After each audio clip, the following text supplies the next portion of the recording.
Quincas Borba Machado de Assis. Capítulo 146. Senhor? Repetiu Quincas Borba, de pé nos joelhos do senhor. Rubião voltou a si e deu com o barbeiro. Conhecia-o por tê-lo visto ultimamente na loja. Ergueu-se da cadeira. Quincas Borba latia, como a defendê-lo contra o intruso. Sossega, cala a boca, disse-lhe Rubião. E o cachorro foi, de orelha baixa, meter-se por trás da cesta de papéis. Durante esse tempo, Lucien desembrulhava os seus aparelhos. O senhor vai perder uma bela barba, dizia ele em francês. Conheço pessoas que fizeram a mesma coisa, mas para servir a alguma dama. Tenho sido confidente de homens respeitáveis. Justamente, interrompeu Rubião. Não entendera nada.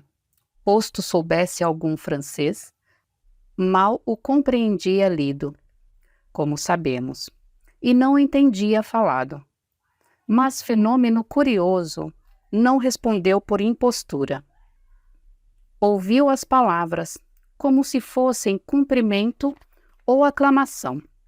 E, ainda mais curioso fenômeno, respondendo-lhe em português, cuidava falar francês. Justamente, repetiu. Quero restituir a cara ao tipo anterior. É aquele. E, como apontasse para o busto de Napoleão III, respondeu-lhe o barbeiro pela nossa língua. Ah, o imperador! Bonito busto, em verdade. Obra fina.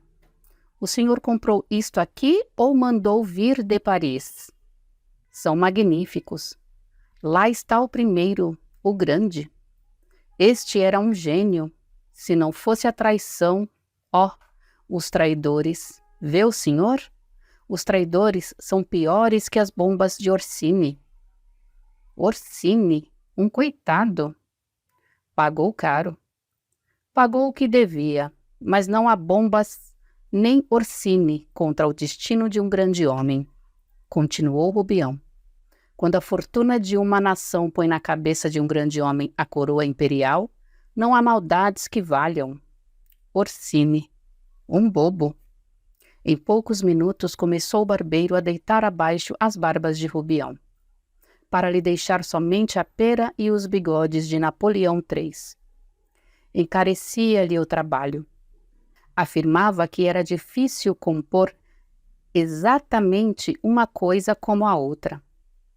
E à medida que lhe cortava as barbas, ia-as gabando. Que lindos fios! Era um grande e honesto sacrifício que fazia em verdade. Seu barbeiro, você é pernóstico, interrompeu Rubião. Já lhe disse o que quero. Ponha minha cara como estava. Ali tem o busto para guiá-lo. Sim, senhor. Cumprirei as suas ordens, e verá que semelhança vai sair. E zás, zás, deu os últimos golpes às barbas de Rubião, e começou a rapar-lhe as faces e os queixos. Durou longo tempo a operação. O barbeiro ia tranquilamente rapando, comparando, dividindo os olhos entre o busto e o homem. Às vezes, para melhor cotejá-lo, recuava 2 passos, olhava-os alternadamente, inclinava-se, pedia ao homem que se virasse de um lado ou de outro, e ia ver o lado correspondente do busto. Vai bem? Perguntava Rubião. Lucien pedia-lhe com um gesto que se calasse, e prosseguia. Recortou a pera, deixou os bigodes, e escanhoou à vontade, lentamente, amigamente, aborrecidamente, adivinhando com os dedos alguma pontinha imperceptível de cabelo no queixo ou na face. Às vezes, Rubião, cansado de estar a olhar para o teto enquanto o outro lhe aperfeiçoava os queixos, pedia para descansar. Descansado, apalpava o rosto e sentia pelo tato a mudança. Os bigodes é que não estão muito compridos, observava. Falta arranjar-lhe as guias. Aqui trago os ferrinhos para encurvá-los. bem sobre o lábio, e depois faremos as guias. Ah, eu prefiro compor 10 trabalhos originais a uma só cópia. Volveram ainda 10 minutos antes que os bigodes e a pera fossem bem retocados. Enfim, pronto. Rubião deu um salto, correu ao espelho, no quarto, que ficava ao pé. Era o outro.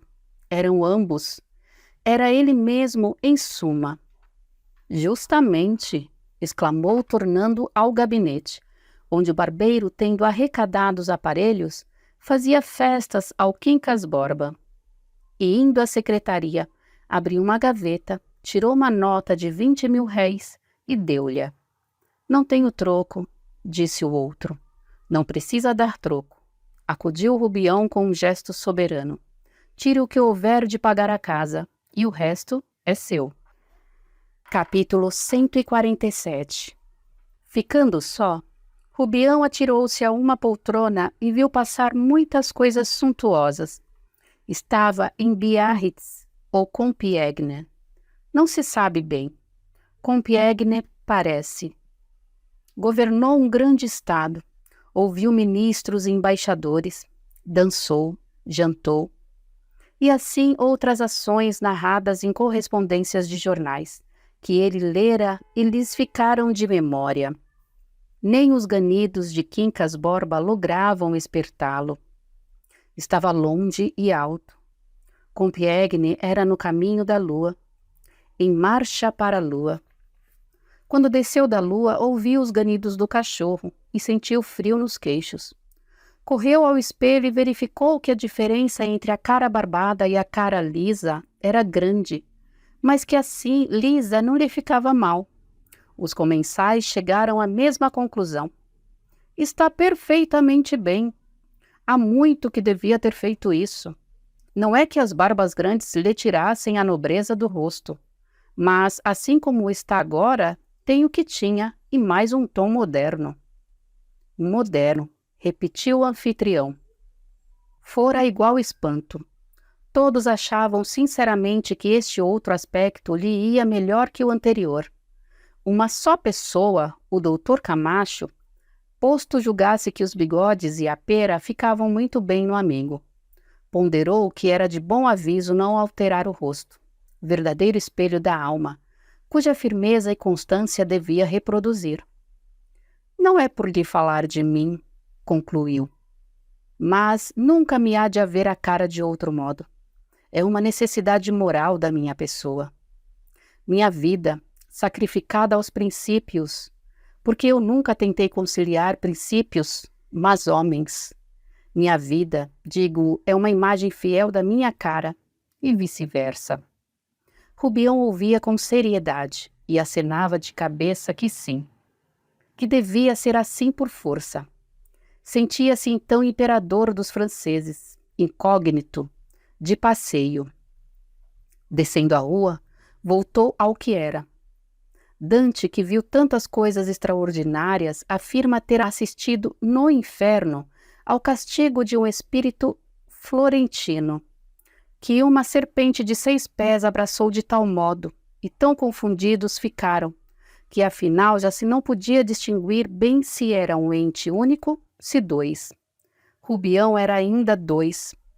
Não se misturavam nele a própria pessoa com o imperador dos franceses. Revezavam-se. Chegavam a esquecer-se um do outro. Quando era só Rubião, não passavam do homem do costume. Quando subia a imperador, era só imperador. Equilibravam-se, um sem outro, ambos integrais. Capítulo 149. Que mudança é essa? Perguntou Sofia, quando ele lhe apareceu no fim da semana. Vim saber do seu joelho. Está bom? Obrigada. Eram 2 horas da tarde. Sofia acabava de vestir-se para sair, quando a criada lhe fora dizer que estava ali Rubião, tão mudado de cara que parecia outro. Desceu a vê-lo curiosa. Achara-o na sala, de pé, lendo os cartões de visita. Mas que mudança é essa? Repetiu ela. Rubião, sem nenhum sentimento imperial, Respondeu que supunha ficaram-lhe melhor os bigodes e a pera. Ou estou mais feio, concluiu. Está melhor, muito melhor. E Sofia disse consigo que talvez fosse ela a causa da mudança. Sentou-se no sofá e começou a enfiar os dedos nas luvas. Vai sair? Vou, mas o carro ainda não veio. Caiu-lhe uma das luvas. Rubião inclinou-se para apanhá-la. Ela fez a mesma coisa. Ambos pegaram na luva. E, teimando em levantá-la, sucedeu que as caras encontraram-se no ar. O nariz dela bateu no dele, e as bocas ficaram intactas para rir, como riram. Machuquei-a? Não. Eu é que lhe pergunto. E riram outra vez. Sofia calçou a luva. Rubião fitou-lhe um pé que se mexia disfarçadamente, até que o criado veio dizer que a carruagem chegara. Ergueram-se, e ainda uma vez riram. Capítulo 150. Teso, descoberto, o lacaio abriu a portinhola do coupé, quando Sofia assomou à porta. Rubião ofereceu a mão para ajudá-la a entrar. Ela aceitou o obséquio e entrou. Agora até não pôde acabar a frase. Rubião entrara após ela e sentara-se-lhe ao lado. O lacaio fechou a portinhola, trepou a almofada e o carro partiu. Capítulo 151. Tão rápido foi tudo que Sofia perdeu a voz e o movimento, mas ao cabo de alguns segundos. Que é isto? Senhor Rubião, mande parar o carro. Parar? Mas a senhora não me disse que ia sair e esperava por ele. Não ia sair com o senhor. Não vê que... Mande parar. Desatinada, quis ordenar ao cocheiro que parasse, mas o receio de um possível escândalo fê-la deter-se a meio caminho. O coupé entrara na rua Bela da Princesa. Sofia novamente pediu a Rubião que a divertisse na inconveniência de irem assim, à vista de Deus e de todo mundo. Rubião respeitou o escrúpulo e propôs que descessem as cortinas. Eu acho que não faz mal que nos vejam, explicou Rubião. Mas, fechando as cortinas, ninguém nos vê. Se quer. Sem aguardar resposta, desceu as cortinas de um e outro lado, e ficaram os dois a sós, porque se de dentro podiam ver uma ou outra pessoa que passasse, de fora ninguém os via. Sós, completamente sós, como naquele dia em que às mesmas 2 horas da tarde, em casa dela, Rubião lhe lançou em rosto os seus desesperos. Lá, ao menos, a moça estava livre. Aqui dentro do carro fechado, não podia calcular as consequências. Rubião, entretanto, acomodara as pernas e não dizia nada. Capítulo 152. Sofia encolhera-se muito ao canto. Podia ser estranheza da situação, podia ser medo, mas era principalmente repugnância. Nunca esse homem lhe fez sentir tanta aversão, asco ou outra coisa menos dura.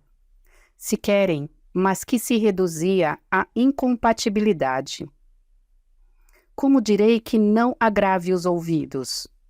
A incompatibilidade da epiderme. Onde iam os sonhos de há poucos dias? Ao simples convite de um passeio, a sós, a Tijuca. Subiu com ele a montanha, a galope, desmontou, ouviu palavras de adoração e sentiu um beijo na nuca. Onde iam essas imaginações? Onde iam os olhos fixos e grandes, as mãos amigas e longas, os pés inquietos, as palavras meigas e os ouvidos cheios de misericórdia? Tudo esqueceu, tudo desapareceu, agora que ambos se achavam deveras sós, insolados pelo carro e pelo escândalo. E os cavalos continuavam a andar, sacudindo as patas, arrastando lentamente o carro pelas pedras da Rua Bela da Princesa. Que faria ela chegando ao catete? Iria à cidade com ele? Pensou em seguir para a casa de alguma amiga. Deixá-lo ir dentro. Diria ao cocheiro que se fosse embora. Contaria tudo ao marido. No meio daquela agonia, atravessaram-lhe o cérebro algumas memórias banais ou estranhas à situação, como a notícia de um roubo de joias lida de manhã nos jornais, a ventania da véspera, um chapéu. Afinal, fixou-se em um só cuidado. Que lhe ia dizer o Rubião? Viu que ele continuava a olhar para a frente, calado, com um castão da bengala no queixo. Não lhe ficava mal a atitude, tranquila, séria, quase indiferente. Mas então, para que se meteu no carro? Sofia quis romper o silêncio. Por 2 vezes moveu nervosamente as mãos. Quase que a irritou a quietação do homem, cuja ação só podia ser explicada pela paixão antiga e violenta. Depois, imaginou que ele próprio estaria arrependido e disse-lhe em bons termos. Não vejo que me possa arrepender de coisa nenhuma, acudiu ele, voltando-se. Quando a senhora disse que era mal irmos assim, à vista do público, abaixei as cortinas. Não concordei, mas obedeci. Chegamos ao catete, atalhou ela. Quer que o leve à casa? Não podemos ir juntos para a cidade. Podemos andar à toa. Como? À toa. Os cavalos vão andando e nós vamos conversando, sem que nos ouçam nem adivinhem. Pelo amor de Deus, não me fale assim. Deixe-me, saia do carro, ou eu saio aqui mesmo, e o senhor toma conta dele. Que é que quer dizer? Bastam poucos minutos. Olhe, já dobramos para o lado da cidade. Mande ir para Botafogo. Vou deixá-lo à porta de casa. Mas eu saí há pouco de casa. Vou para a cidade. Que mal há em levar-me até lá? Se é para que não nos vejam, apeio-me em qualquer lugar. Na praia de Santa Luzia, por exemplo, do lado do mar. O melhor é descer aqui mesmo. Mas por que não iremos até a cidade? Não, não pode ser. Peço-lhe por tudo que lhe for mais sagrado.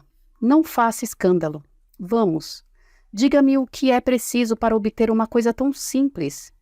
Quer que me ajoelhe aqui mesmo? Apesar da estreiteza do espaço, ia dobrando os joelhos.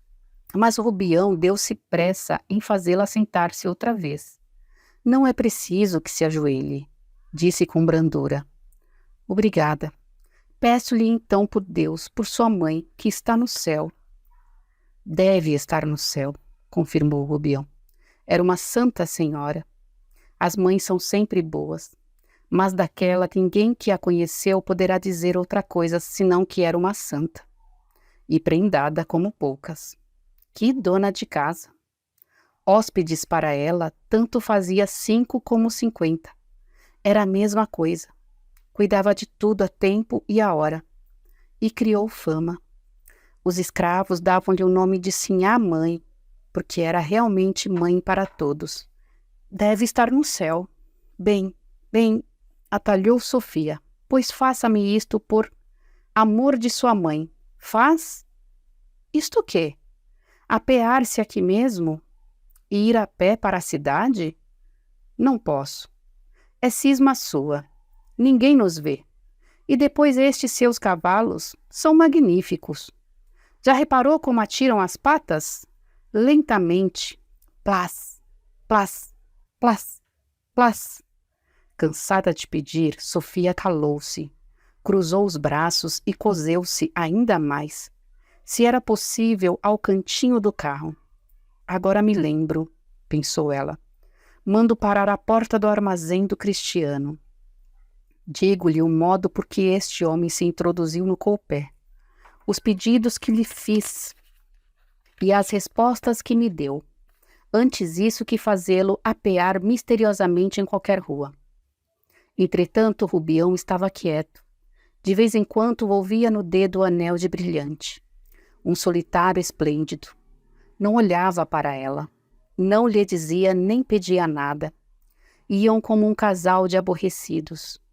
Sofia começava a não entender que razão teria levado a entrar no carro. Necessidade de transporte não podia ser.